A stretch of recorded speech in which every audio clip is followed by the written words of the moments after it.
Welcome to Politics Done Right. I am your host, Egberto Willies. This is a progressive program that will take the mystery out of politics. This is the program that will encourage you to make sure government becomes we the people. Whether you are liberal, progressive, conservative, or otherwise, you get to air your point of view. We are an independent media outlet that, unlike mainstream media beholden to corporations, we only owe allegiance to you. Remember, you can also send me a tweet at EGBERTOWILLIES. That is at Egberto Willies. Let us engage. It is Politics Done Right. Well, folks, welcome to one more edition of Politics Done Right. I'm Egberto Willies, your host. Thank you so kindly for being part of the show. We are going to have a great show for you today. Anyway, Marnie is in, says hi from Charleston, South Carolina. How are you doing, Charleston? Or rather, how are you doing, Marnie is what I should say. Welcome aboard, Politics Done Right. And let's see what we've got in the house. Let's see what we got in the other house. Coming up, we've got already in AVQ from El Señor, Brooklyn, New York. We also have Yvette Avery Herod in Atlanta, Georgia. Michael says, Egberto, first video for the screen, no music. When the next Democratic president is elected, every one of the Doge agents should be prosecuted. The charges that would be levied included, but are not limited to national security breaches, unlawful data access, data exfiltration, foreign espionage, illegal firings, and conflicts of interest. I can't disagree with that. Let's see. If it's not too long, I can go ahead and put that up. Let's see what we got here. But before, let me make sure that I can get it onto the screen. What have we got? Para ver. That looks like it's about... Where is it? Come on, Egberto, where are you? Okay, let's go ahead and restart it. All right, guys, here we go with that. All right, let's go ahead and redo it. All right, here we go. Do you guys remember a few weeks ago when Stephen Miller's wife, Katie Miller, absolutely humiliated herself on Piers Morgan? Well, wait. I don't know if that's it. Let's go ahead and put that up again. I don't know if I got the right thing. The primary function of Doge, and people won't talk about this, but Reuters did actually. The primary function has been to combine data illegally, by the way, because it violates a lot of privacy laws from HHS, DHS, and the IRS so that they can have a surveillance database about us. Don't believe me? Go check it out, because that is exactly what Doge has been doing this entire time, using Palantir software made by Peter Thiel, who is J.D. Vance's primary benefactor. The primary function of Doge, and people won't talk about this, but Reuters did actually. That is good. Let's see what your second one is. You know, you've been finding some good stuff, buddy. Let's go to the second one. Did Pete Hegseth just confess that he's a war criminal, that he should be prosecuted when the Trump administration is all said and done in about 3 years? Because the new reporting is, coming from within inside the Pentagon, is that after the first strike, first of 20, on human beings on fishing boats in the Caribbean that have killed up to 80 people, after the first strike, and they hit it with 2 drones, and there were 10 or 12 people on it, there were still 2 people alive. They were clinging to the side of the boat. And according to the new reporting, including in the Wall Street Journal, Pete Hegseth verbally gave the command to hit it again, to double tap the boat in order to kill the survivors, that no one should be left to survive. Now think about that for a minute. We are 80 deaths into this program. And I can't tell you, and you can't tell me, and the government can't tell us, and Trump can't tell us who was killed, why they were killed, but I know certain facts. Nobody from Trenda Aragua, higher level decision-making was killed. Nobody from a narco-terrorist gang was killed. We don't know what was on board because there was no interdiction program. See, normally the Coast Guard would interdict, get possession of the boat, take the people off, interrogate them, get to the highest levels of the narco-terrorists and prosecute them and have them extradited. And then we get control of the goods on the boat. the cocaine and the other drugs. But how can you do that if you blow them out of the water without due process? You've lost the ability to interrogate. You've lost the ability to interdict, but they don't care about that. But now we've got war criminal written all over somebody like Pete Hegseth. We got Rand Paul saying out loud that J.D. Vance saying, I don't give a shit, literally, about due process and about the lives of these people. This is the proper use of the military, is immoral, is illegal. And others are saying there's going to be prosecutions when this is all said and done.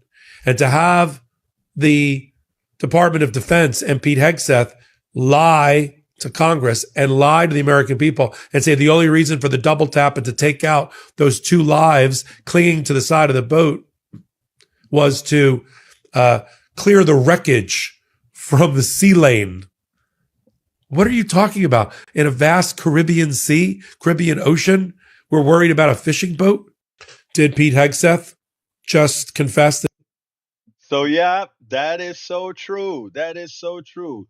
Sad, but true. But Pete Hegseth did admit to committing a war crime, or at least the murder. Well, both of them are bad. I don't know why I said at least.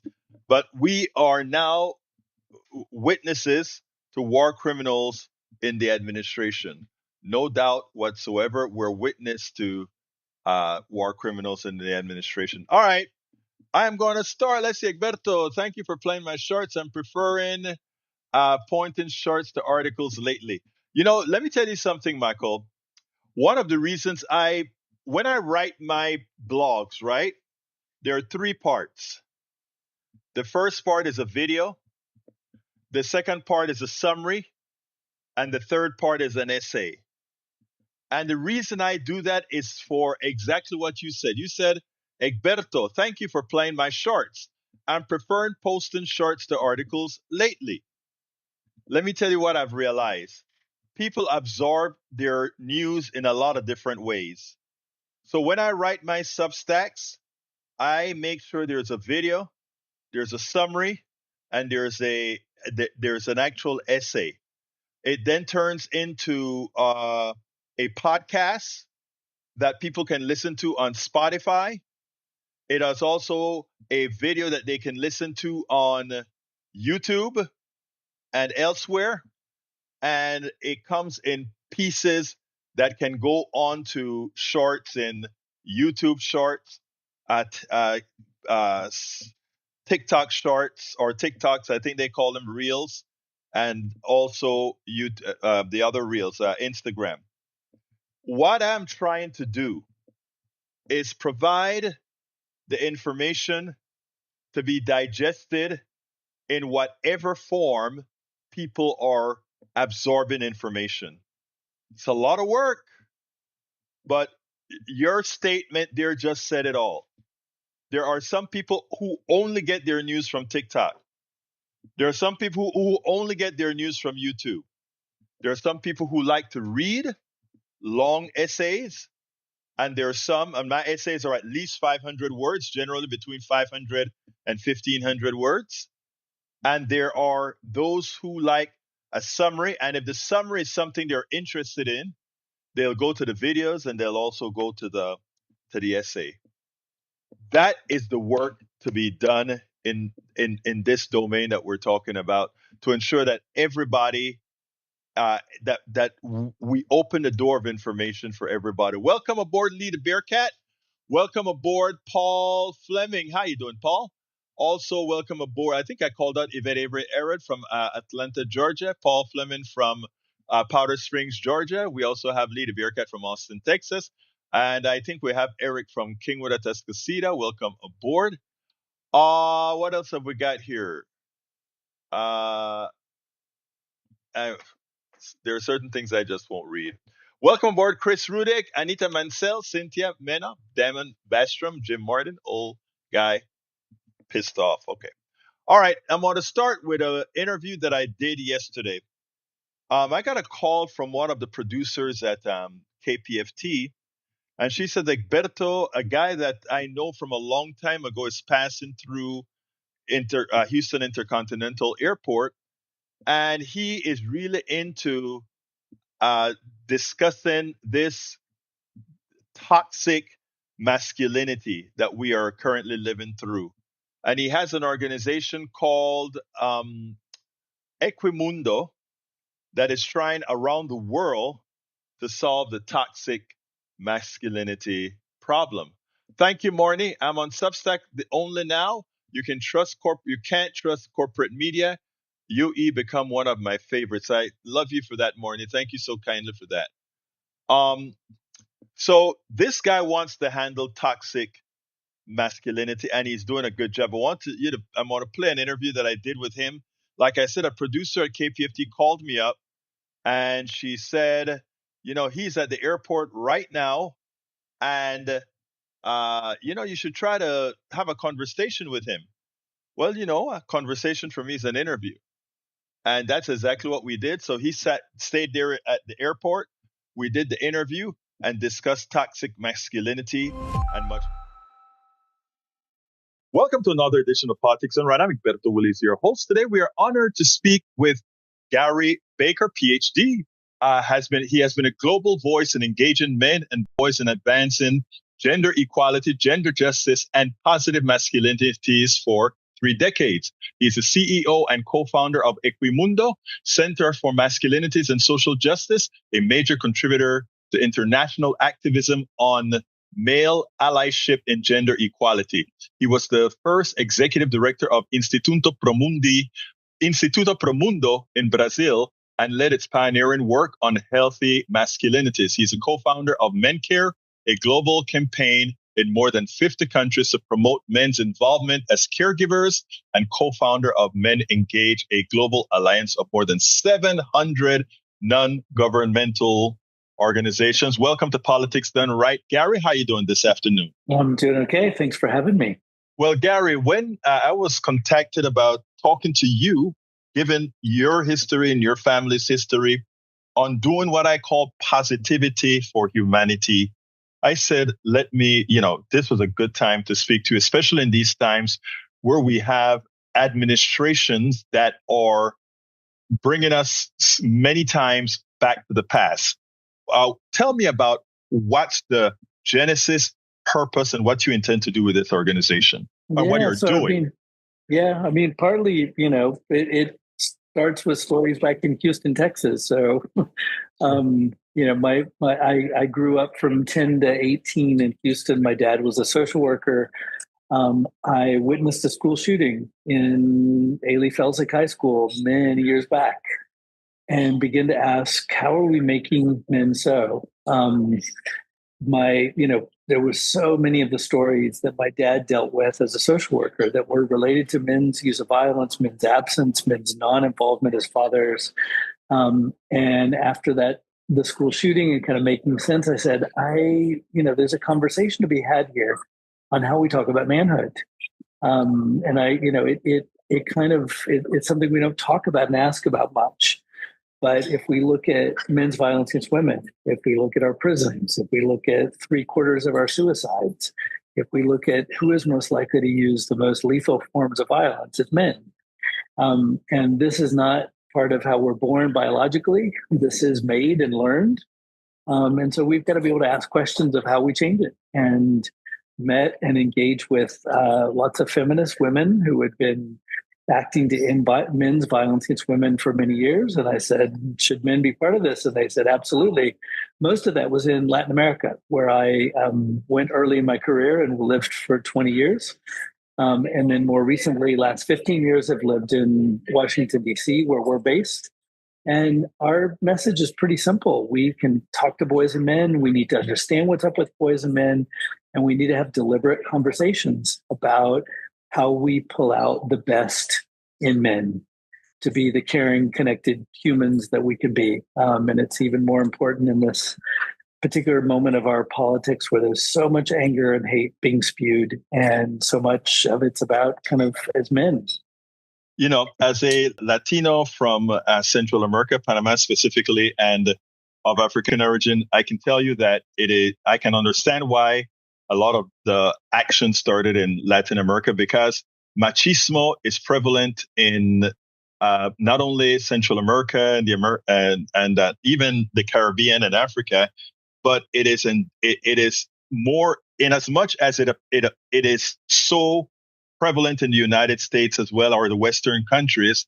Yeah. It is more acceptable, if you will, in these other states as I see it. Is that something that you see as well? I mean, there's no part of the world that doesn't have these ideas about manhood. It's how much they get held up and woven into politics. But everywhere we look where it's, so yes, it's real. A quarter to half of men in Latin America, but also in parts of, in the US and some other countries will, support a set of rigid ideas about manhood that we would either call machismo. We sometimes call it the man box, to think about, how it sort of boxes men in, both harming ourselves and others. But there's also huge amounts of resistance, right? So I think, Egberto, you know in your household that there might have been a man who thought he was in charge and holding lots of control, but also lots of men who are like, this is not me. That's not the version I want to believe in. That doesn't bring me good and help me be able to interact with others in better ways. And so I think what we try to call out is, like, everywhere machismo is big, there's lots of resistance. And it's tapping into that, right, of the caring grandfather, our own experiences with it of if machismo causes harm by men against women, it's also we as men live it, right? We see the violence at the hand of other men, the dominance by other men. And I think what we try to do is give a space to say there's other ways of being men.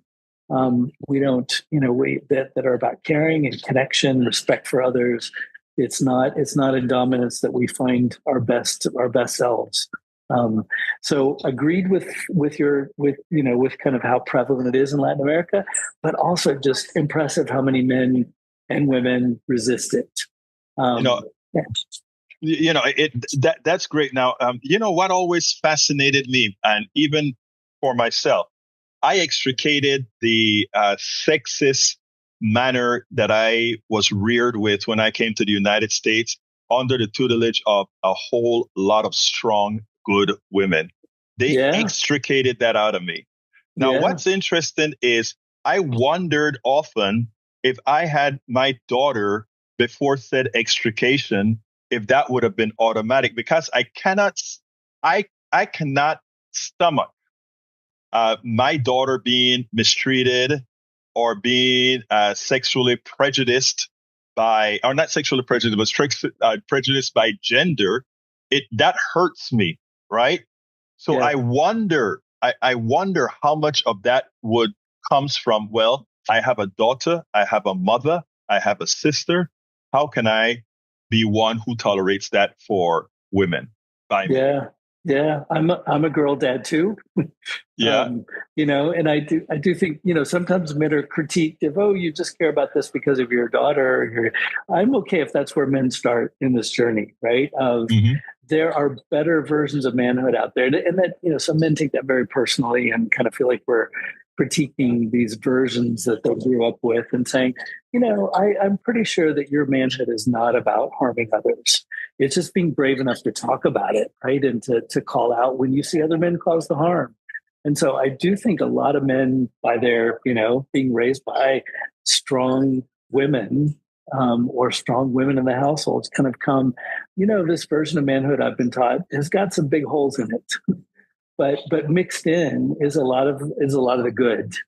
And I think that's what we try to lean into. I mean, it's become such, if you look at DEI initiatives, diversity, equity and inclusion initiatives around the country, and what this current administration is doing about a move toward greater equality for women and girls, it's ultimately fear-based.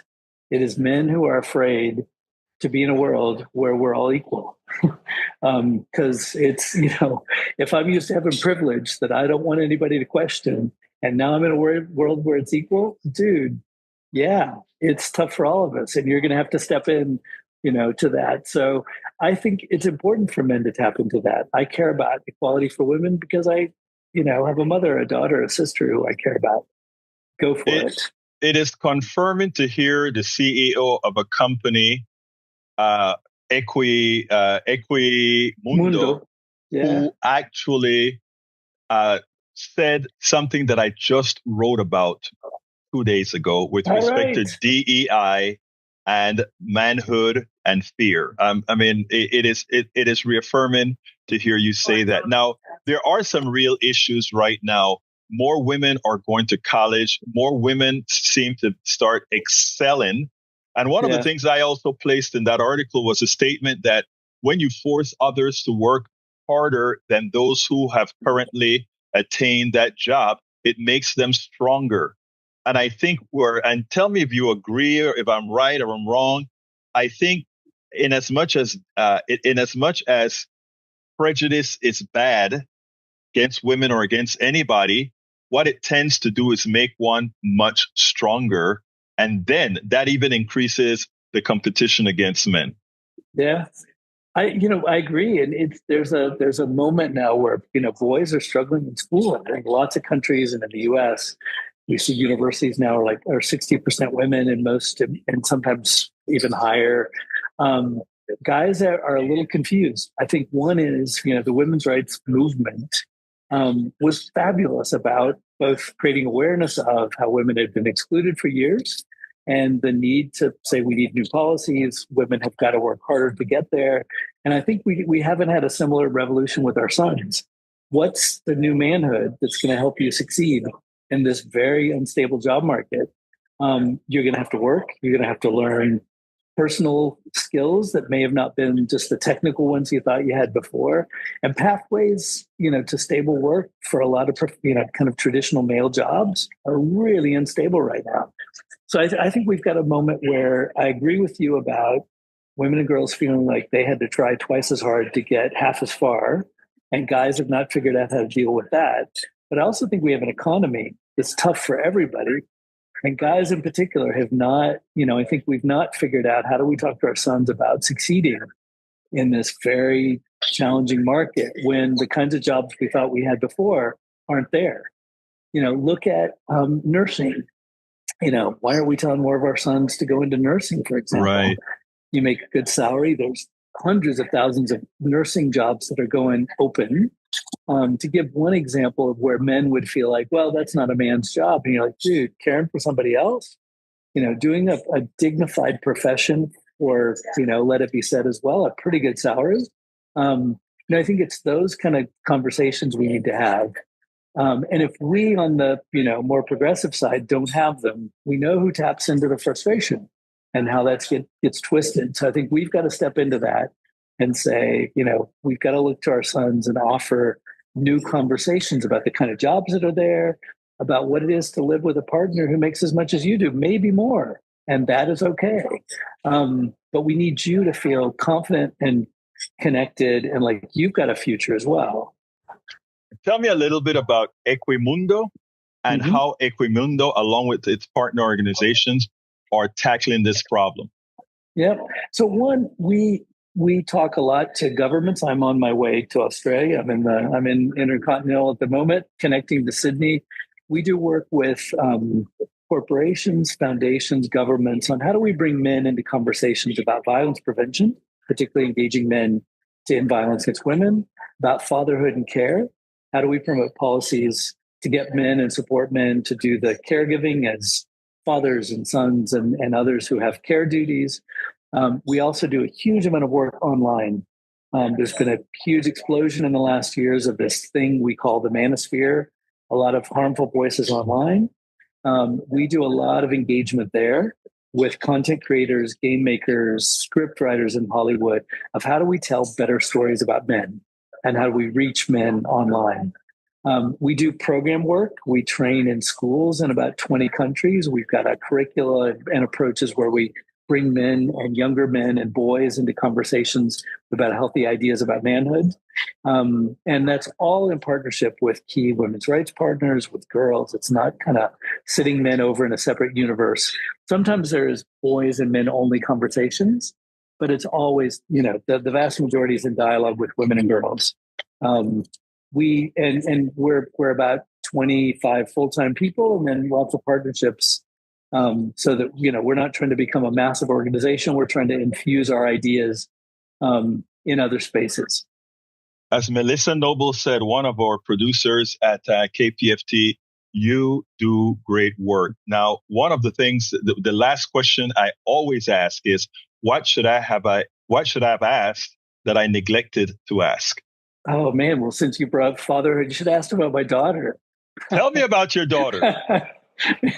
what gets somebody excited? So I just got to spend Thanksgiving with her.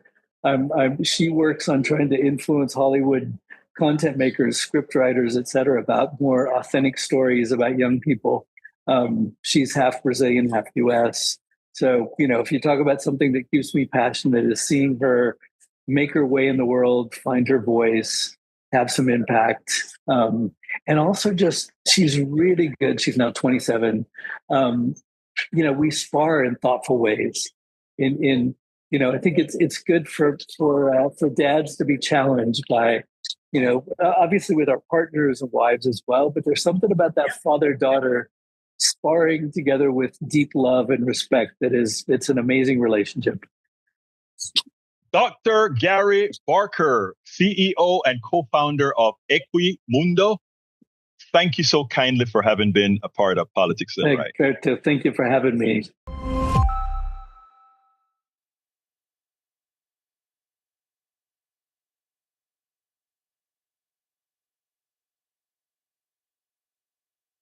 I can say that I enjoyed that interview very well. I'm so glad that one of our producers pretty much put us together to talk about the man issues. If you want to know how serious the man issue is in this country, just look at Hegseth. Hegseth is someone that seemed to be scared of girls. So what does he do? He tries to get women out of the military. So what does he do? He talks about lethality and he talks about all these kinds of things, right? These guys are punks. These guys cannot stand seeing a strong woman. They are weaklings. That's who they are. And we are now run by a whole bunch of chicken, you know what, who are scared of women, who are scared that they cannot compete with women because of their own inadequacies. That's who runs this country, from Donald Trump to Hegseth to all of these punks. They just can't compete. That's what it is. They just can't compete. So in effect, they try to suppress those they cannot compete with. Why do you think they came against DEI? Like I explained in an article that I wrote this weekend, actually I wrote it on Thanksgiving. I want to just read a section of that article that I wrote because a lot of folks think that somehow these guys are macho men. They're not macho men. They are punks. That's what they are, punks. And the more we call them out for who and what they are, the faster we can actually solve all the problems that we have. I want to read a little section on DEI that I wrote in this article here. Let's see if I can get it onto the screen. This is the article I wrote. I said, America has grown more inclusive socially, if not economically, with the different progressive movements that have asserted our rights, civil rights, women's rights, disabled rights, gay rights, marriage equality, all those things. The equalization of our existence has terrified many. Those punks, from the president right down, they are terrified of competition, terrified that they are just not good enough. Instead of making themselves good, what they want to do is suppress others from moving forward. The equalization of our existence has terrified many, as their success will not depend on their gender and race, but on their aptitude and merit. The attack on diversity, equity, and inclusion, DEI, is their answer. That's their answer based on a false premise. To be clear, DEI does not bring in less qualified people. I repeat, DEI does not bring in less qualified people. It ensures that the pool from which qualified people are chosen is diverse, thereby attracting better people for any particular job. This is not conjecture or wishful thinking, but a quantifiable fact. Irrespective of false information floating around, it's a quantifiable fact. A clear example of the results of diminishing a qualifying pool. So, how can we know a diminishing pool gives you less? Just look at the Trump administration. They needed DEI because without DEI, we got Hegseth, who is a plum buffoon, scared of women, so much so that he beat up on them, drunkard. We get the attorney general that knows nothing, another person. Why we need DEI? We have a FBI director in the same boat. So again, DEI is necessary if you want a meritocracy. If you want to have a whole bunch of privileged people who don't really know what they're talking about, then you get rid of DEI, which is what the president is attempting to do. Please remember that, folks. Please remember that. Very, very important. Very, very important. You can read my article. If you lower standards, you'll get less qualified people. DEI does not lower standards, and that's the lie that you refuse to accept. DEI does not lower standards at all. I repeat, DEI does not lower standard. Who has privilege? The number one master of privilege, the number one recipient of privilege in this country are white men. Let me have my white men stand up with me right now. Am I telling the truth? Come on, white men, my brothers and sisters that are white right now. Is that a privilege or not? Let me hear from my white men. Is it a privilege or not? I want to hear your voice, either in the chat or otherwise. Let's be honest here. Let's be honest. Is being a white man a privilege or not in this country? Yes or no? Okay, yes or no? I mean, I think it's an easy answer. Just look at who runs most corporations. Thank you, Astadian. And Astadian is a white man. Okay? When you are honest, we can solve problems. When you are honest, we can solve problems. My brother Michael Rudnin says, most definitely a privilege. Exactly. And what DEI does, it is Bruce, my other brother from another mother, says, yes, another white man. The strongest, most powerful white men out there are guys like Bruce, Michael, Astadian, who can say, I know, and I know that because of history and this country, we have all this privilege. And what we are going to do is make sure we extend so that we don't even have to call it privilege. Extend what we have to everybody. We are not asking to diminish anything for anybody. We're asking to extend equity to all. And the problem is there are those who want a privilege because they cannot compete on their own device. Brother Michael Rudnin says, I just want to make sure everyone has the same rights that I do. Raise people up, not kick people down. That's my brother there. And Bruce says, now explain how they are integrating women into their false story. That's very true. That's so true. That's so true, my brother Bruce. Okay, Astadian says, I have no right to deny it or give it. It is yours. There you go. That is a mentality. And when you hear this great guy speak, Gary Barker, when Gary Barker speak, you can see a real man, right? Someone that doesn't have a problem when his daughter challenges him. Somebody, myself, my daughter challenges me like no other. And I sit down and I respect her because she does. And when I'm wrong, I throw my hands up. Baby, you're right. But guys like Hegseth, they don't believe in that. It's a sick machismo. It's a very, very sick machismo. Anyway, let me go ahead and play this this video. Joining us right now for our Rethink the Week is our talkers. Egberto Willes is a political activist, an author, political blogger, radio show host, business owner, software developer, web designer, mechanical engineer in Kingwood, Texas. How do you have time?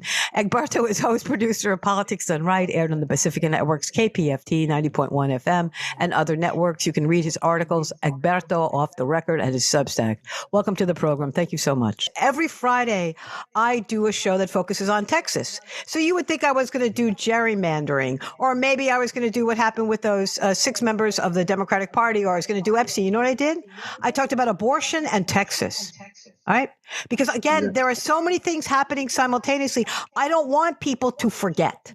I don't want it to go into the blur of what is happening. And I was talking about another woman who died because she was not given access to an abortion. And guess what? Most of the women so far that we've been able to track, where have they lived? In Texas. In Texas. So I wanted to remind everyone that these policies that the Texas legislature has embraced, they murder people.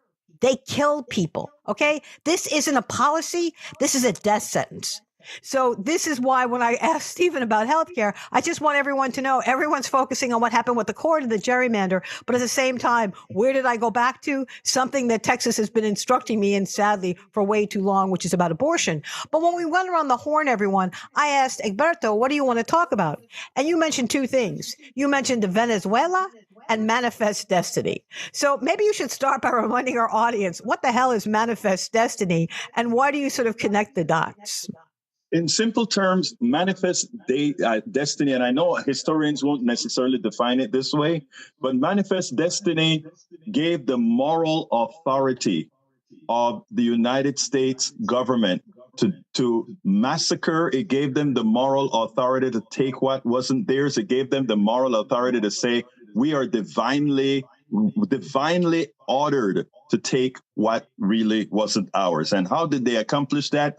We look at slavery, we look at the move westward, we look at the Trail of Tears and all these aspects. But we took it a bit further because, of course, we took it overseas. We took it to places that I'm from, America, Latin America, now Venezuela, now what we're talking about doing in Venezuela.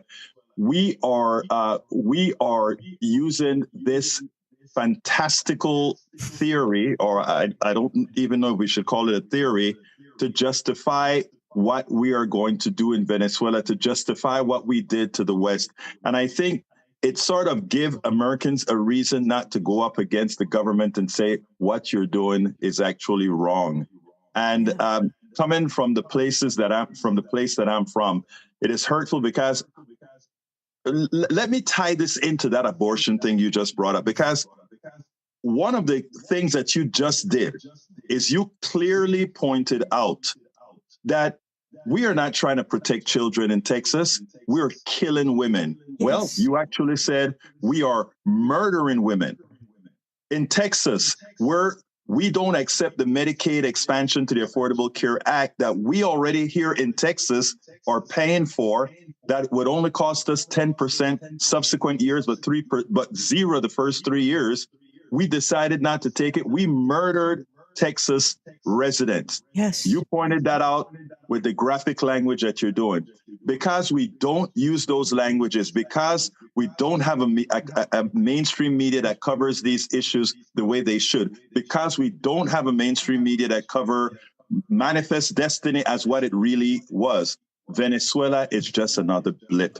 So I want to remind everyone, thank you, Egberto. And again, manifest destiny is so MAGA, Aaron, because as someone pointed out, it combines romantic nationalism, American exceptionalism, and white nationalism.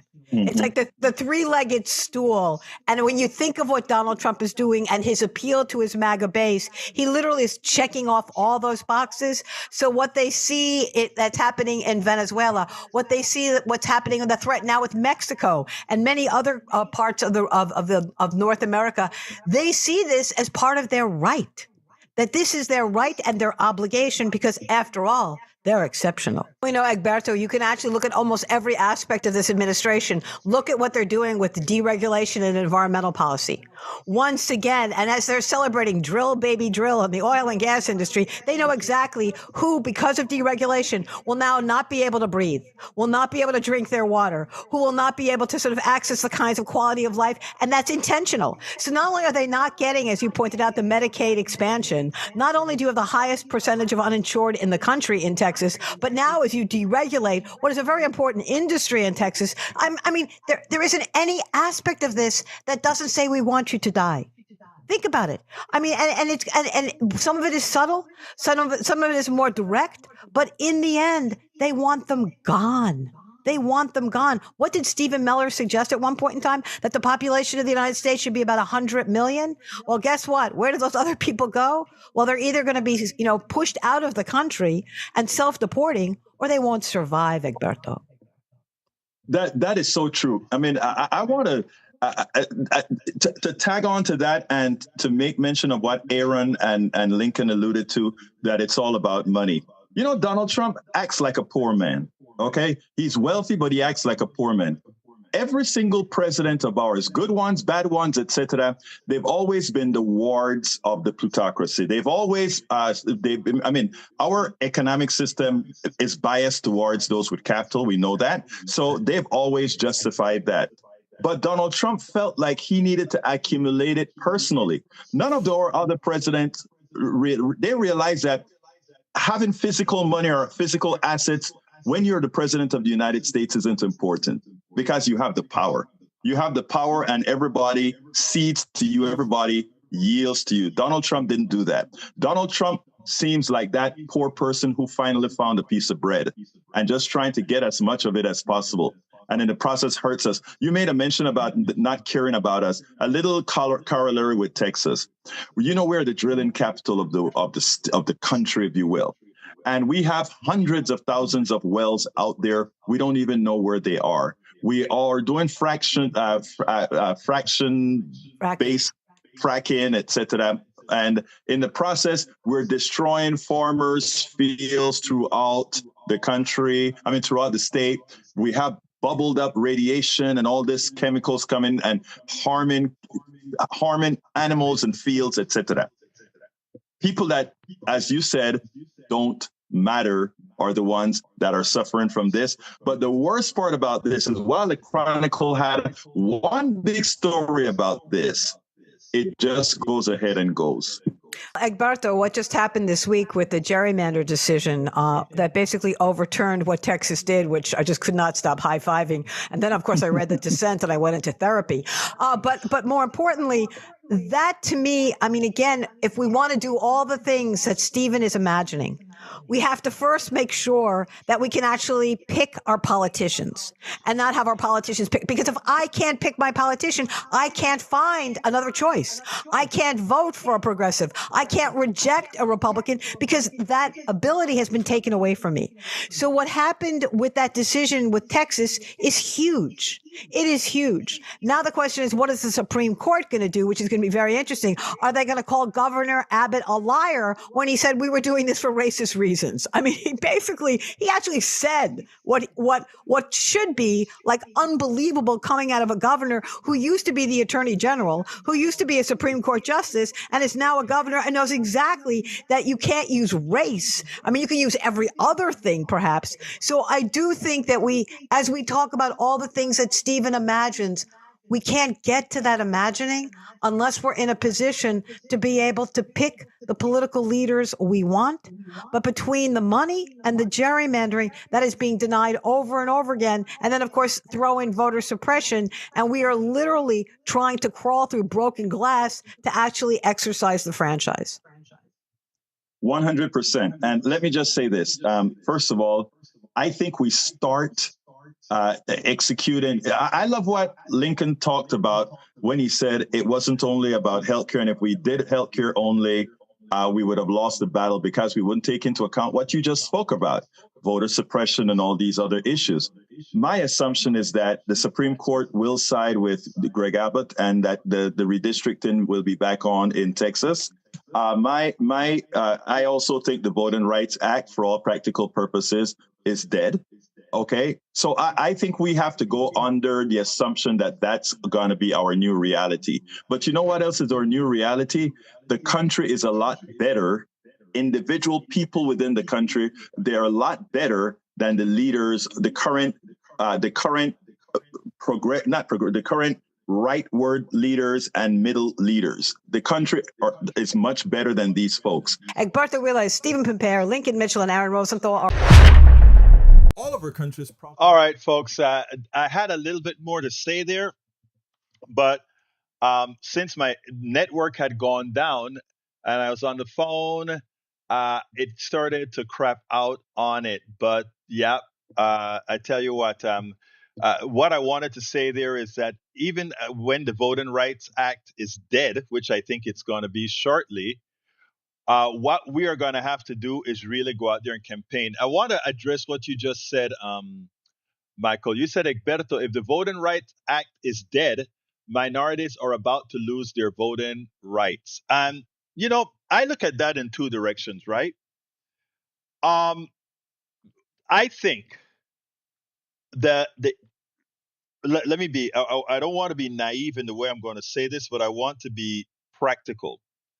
I look at cities like Denver, Seattle, and many other cities around this country where majority white populations have elected people of color, whether they be Asian, black, or otherwise. I still think there are a lot of places that the Voting Rights Act is probably necessary. But not having it, I don't see as catastrophic. And let me explain what I mean by that. And this is from a person who talks to a lot of racists, myself. I talk to a lot of racists. And I know there are racists out there that if I were to run for a position, given the way I've spoken to them, they would even hold their breath and vote for me. And let me give you the examples as to why I honestly believe that this isn't wishful thinking. Things are bad in this country right now. And it's going to be a lot worse than it was during the Great Recession. And during the Great Recession, and I told many of you this story, so many of you have heard this story before. So forgive me for repeating it, but I want folks to understand this story. In Pennsylvania, a very working class white area, one of Obama canvassers were out there asking people who they were voting for to take their tally. And they went to this home, and there's this white woman at her door, and the canvasser asked her, who is she voting for? That canvasser then went to the husband. I don't know why she thought she had to do it, but she called the husband. Husband, who are we voting for? And he said, honey, let them know we're voting for the N guy. You know what N means? Yeah, the N, the N word. And that's when I understood not only the complexities, but that's when I understood, even from some of the context that I have, that there's a breaking point where you're a politician, you're a raceless politician. And you become a raceless politician when your policies align so much more with that person than the policies of the person that person would actually like to vote for. And what I'm saying then, my brother Michael, is that I'm ready to survive in America without a Voting Rights Act. I mean, it's not a popular thing to say, but I'm ready to go out there and teach people how to go out there and earn votes and to become, when you're a politician, raceless. That is, and I don't mean that as a pejorative. I mean that as a method of, as Michael would say, as a method to survive. Okay?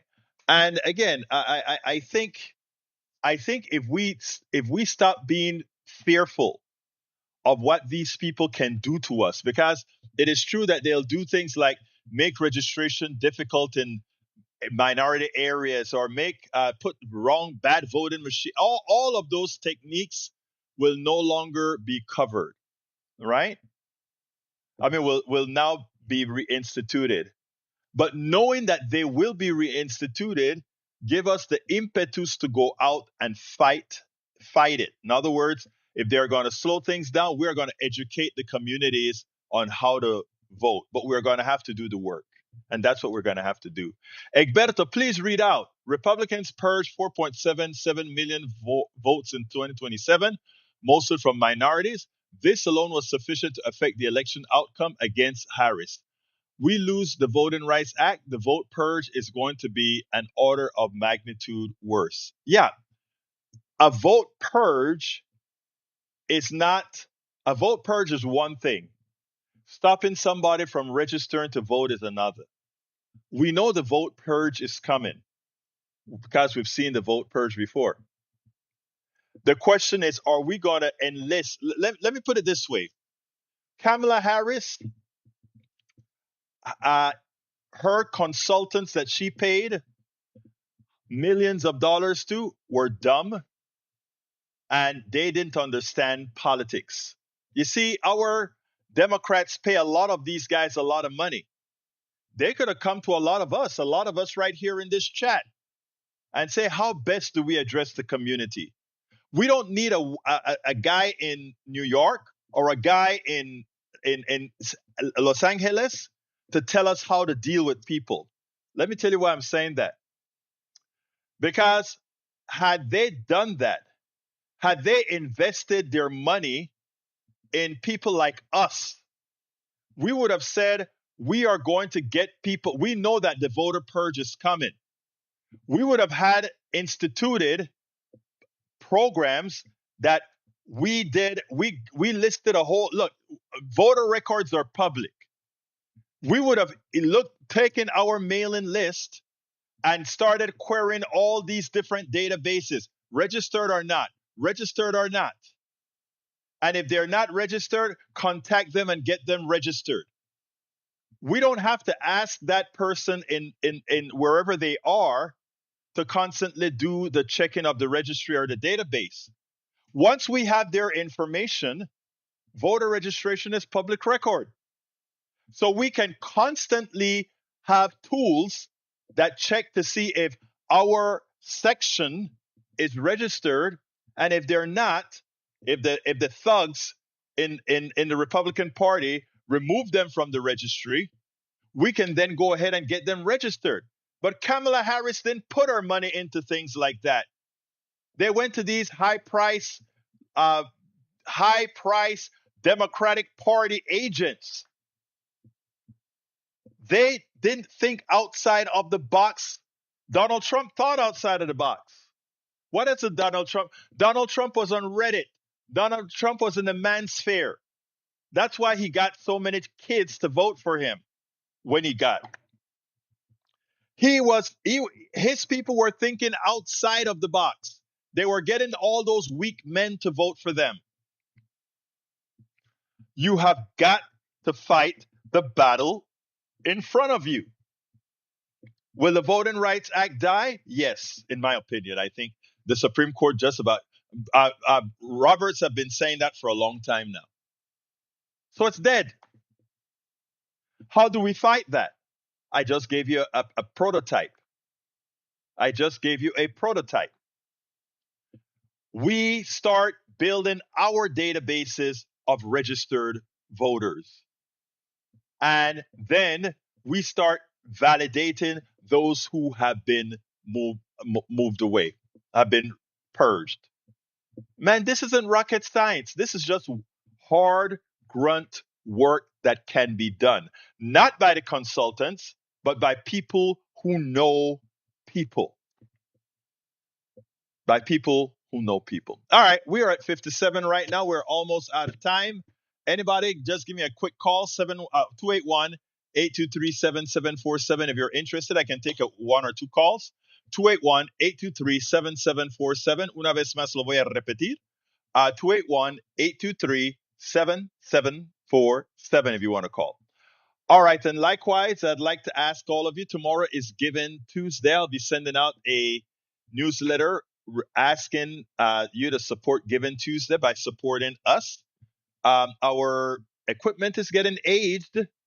The software is starting to exceed. That's why we have a lot of problems, exceed where we're at. So we actually need a new central system that, again, we're going to have pretty soon, next few months. We also need a lot of support for all the other things. We have a big election coming out, and I want to make sure that we are ready both remotely and in the studio. Remotely and in the studio. I have a couple of politicians that have already contacted me. I don't get anything from these guys, but they want us to make sure to keep people informed. We are going to need support for all of that. So please, you can start by becoming paid subscribers of our network by going to politicsdoneright.com/newsletter. If you become a paid subscriber at politicsdoneright.com/newsletter, let me tell you, that's the first way of saying I am helping you. Brother Ray Brackens, how you doing today, sir? Yes, sir. I want to touch on real quick the guy was talking about toxic masculinity. Can you hear me? Yes, I can. Yeah, my voice is a little. I went karaoke and my voice is a little raw from a few days ago. Not to worry, you still sound great. Okay. So yeah, I remember a story, and I'll keep it brief. This guy that I met, he was going through some things as I was, and I told him where I worked, and I told him a call center, right? And his response to that was, "Isn't that woman's work?" Long story short, guess who came knocking at the door looking for a job for woman's work? He did. Because he needed a job. Right. And he couldn't last it because he didn't have the skills necessary to be able to excel at that type of work. It is amazing. Let me tell you, Ray, what toxic masculinity has done. And I'll tell you straight up. When I came over to the United States at 18 years old, I had toxic masculinity because I'm from Central America, I'm Caribbean, I'm Latino, and I'm Black. We all know, if you go to any of these regions, the machismo is a bad thing. But you know what I was confronted with in this country? Some strong damn women. And when you open yourself up to that, you learn pretty quick. So when I see toxic masculinity, first of all, it irks me. But secondly, it makes me feel so much less of the men who exhibit it, because I realized how weak I was, that I had to feel that I had to have that in me, and how strong I am now. Yielding to women. I mean, yielding to women and women yielding to me. We yield to each other. Isn't that strength? That's what it truly is. And what I really wanted to end on is my father was going through, his aging stage of his life, could have benefited from me having more experience from caretaking, but unfortunately, generationally, that was a task that was, delegated to the women. So my cousin is taking care of him because she's, she was benefiting from that training as a woman. With me as a man, I'm kind of lost and trying to figure out where do I even fit in that equation. But that's a whole nother conversation. I don't want to extend. Well, yeah, I got to go, but let me just tell you this, Ray. First of all, the fact that you're thinking this way about your father, the fact that you're thinking this speaks volume about your integrity and your morality. Let me just tell you straight up. Not because we weren't somewhere before means we can't get there, right? I can tell you that from my own personal experience, and that is when my daughter got her second stroke and I moved in with her, she required 100% care. My wife had lupus, a very severe case of lupus where she was incapacitated for quite a few times. Caretaking is an art. It's a dedication. But I tell you, when you're there, it's the most rewarding thing. When you look back at it, sometimes I cry when I think about what my daughter went through, what we went through together in Washington D.C. With bringing in her back from the lowest to where she is now. So you stay with that message, brother. Let me just tell you that your statement there just proved who you are. I gotta go, brother, but that message just proved who you are. All right. You got a heart of gold, brother. Take care. Take care, my man. Have a good one. Anyway, folks, we got to get out of here because it's 4:03, which means I'm going to have to cut this thing. Y'all gonna give me more work? No, it's Ray. Everybody in the chat blame Ray. He's giving us some more work because I'm gonna have to chop this stuff up a little bit. Anyway, folks, please support the program. politicsdoneright.com/newsletter. Look out for my newsletter coming out for Giving Tuesday. Do whatever you can. If you're all possibly can, it'll be going out later on. Thank you so kindly. Love you all. My name is Egberto Willies. This is Politics Done Right. And you guys know how I end this baby. I am what? Out.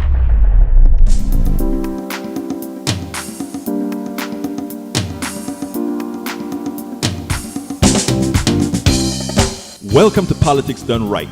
I am your host, Egberto Willies. This is a progressive program that will take the mystery out of politics. This is the program that will encourage you to make sure government becomes we the people. Whether you are liberal, progressive, conservative, or otherwise, you get to air your point of view. We are an independent media outlet that, unlike mainstream media beholden to corporations, we only owe allegiance to you. Remember, you can also send me a tweet at EGBERTOWILLIES. That is at Egberto Willies. Let us engage. It is Politics Done Right.